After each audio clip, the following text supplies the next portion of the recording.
Hello दोस्तों, आज मैं आपको सुनाऊंगा एक कहानी। उन्हें नमस्कार है।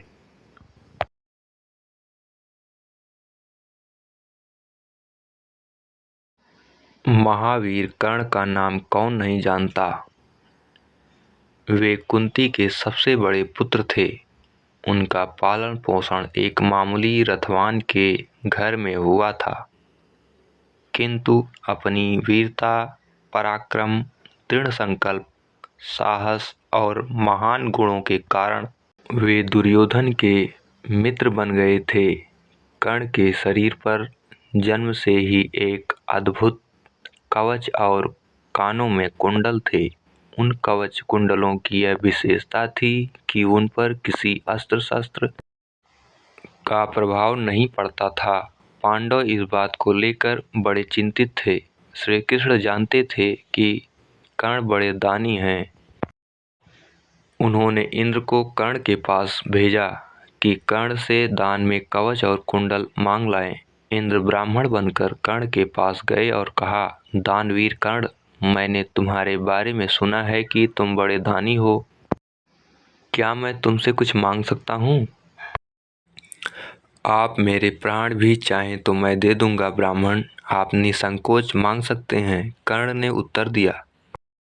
ब्राह्मण ने थोड़ा अटकते हुए कहा, कर्ण, मैं जो वस्तु मांगना चाहता हूँ कदाचित तुम न दे सकोगे, क्योंकि उस वस्तु पर तुम्हारी हार जीत निर्भर है। कर्ण ने शांत भाव से कहा, ब्राह्मण देवता, दान में प्राण देकर भी मैं अपने को विजयी मानता हूँ, और यदि मैं याचक को द्वार से वापस कर देता हूँ तो महाभारत का युद्ध जीतकर भी मैं अपने को पराजित समझूंगा। इंद्र ने झिझकते हुए कहा, तुम फिर कर्ण मुझे अपने कवच और कुंडल दे दो। कर्ण मुस्कुराए और बोले, मैं पहले ही समझ गया था कि आप इंद्र हैं। देवराज को स्वयं याचक बनकर मेरे पास आना पड़ा, मैं धन्य हूँ। यह कहकर कर्ण ने अपने कवच और कुंडल इंद्र को दे दिए। युद्ध भूमि में कर्ण और अर्जुन आमने सामने थे। पल पल युद्ध गंभीर होता जा रहा था। अचानक तक्षकनाग ने आकर कर्ण से कहा, कर्ण, मैं तक्षकनाग हूँ। अर्जुन ने जब खांडव वन जलाया था तब से मेरी उससे शत्रुता है। तुम अपने बाण पर रखकर मुझे अर्जुन की ओर फेंको, मैं पल भर में ही उसका काम तमाम कर दूंगा। कर्ण ने उसकी ओर देखा और कहा, सुन तक्षक, विजय हो या पराजय, किंतु मैं धोखे से अपने शत्रु को मारकर विजयी होना नहीं चाहता। तक्षक निराश होकर चला गया। अगले दिन युद्ध भूमि में कर्ण के रथ का पहिया अचानक धंस गया। खाली हाथ कर्ण रथ का पहिया कीचड़ से निकालने के लिए नीचे उतरा, किंतु अर्जुन ने अपने बाण से कर्ण का सिर काट डाला। कर्ण महाभारत के युद्ध में मारे गए, पर मरकर भी उनका उज्जवल यश अमर हो गया। उनके दान की गाथाएं, उनके महान चरित्र की कहानियां आज तक दोहराई जाती हैं। सच्चाई यह है कि बेईमानी, छल, कपट और ठगी से पाई गई सफलता भी निंदनीय है, और सच्चाई, पवित्रता, ईमानदारी, सदाचार और मनुष्यता के साथ पराजय भी वंदनीय है। महाराणा प्रताप जीवन भर बादशाह अकबर के साथ युद्ध करते रहे। उन्होंने वर्षों तक जंगल जंगल की खाक छानी, भूख, प्यास, गर्मी, सर्दी और दूसरी भयानक कठिनाइयां सहीं, पर पराधीनता स्वीकार न की।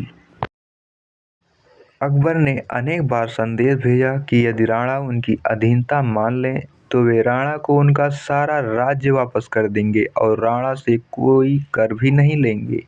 पर स्वाभिमानी और स्वाधीनता प्रिय राणा ने हर बार अकबर का प्रस्ताव ठुकरा दिया। वे चाहते तो अकबर की अधीनता स्वीकार करके सारा जीवन सुख चैन से काट सकते थे, पर उन्होंने पराधीनता के मुकाबले मर जाना और जंगलों की धूल छानना अधिक श्रेष्ठ समझा। महाराणा प्रताप जैसे महान चरित्र के अधिकारी के समक्ष स्वयं मस्तक झुक जाता है।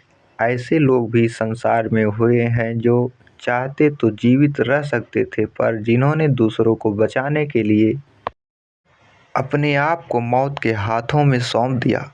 बहुत पुरानी बात है, अरबों और यूरोप वालों के बीच भीषण लड़ाई चल रही थी। एक रात को अरब सेना का एक सिपाही घायलों में अपने चचेरे भाई को ढूंढने निकला। तड़पते घायल सिपाहियों के बीच वह लालटेन लेकर उसे ढूंढता फिर रहा था। अचानक उसे अपने भाई की आवाज़ सुनाई दी। वह पानी पानी की रट लगाए हुए था। सिपाही दौड़कर पानी से भरा एक लोटा ले आया और जैसे ही उसे पानी पिलाने को हुआ कि कुछ दूर से पानी पानी की आवाज़ आई। प्यास से तड़पते उसके घायल भाई ने पानी पीने से मना करते हुए कहा, जाओ पहले उस घायल को पानी पिलाकर आओ।